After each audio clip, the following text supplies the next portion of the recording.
ఆ రోజులో చూసినప్పుడు కూడా సత్రములో వారికి స్థలము లేదు.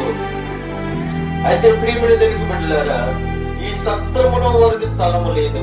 అయితే యోసేపు ప్రతి గృహాలను దర్శించుండొచ్చు. యోసేపు మరియా ప్రతి గృహాన్ని దర్శించవచ్చు.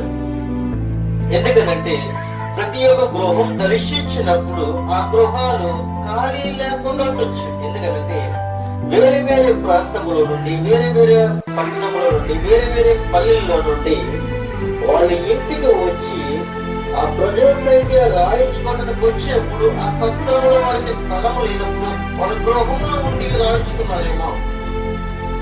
ఆ రోజుల్లో చూసినట్లయితే ప్రతి ఒక్క కుటుంబంలోనూ దగ్గరగా 20 మంది, 30 మంది, 40 మంది కుటుంబాలు ఉండేవి. ఇప్పుడైతే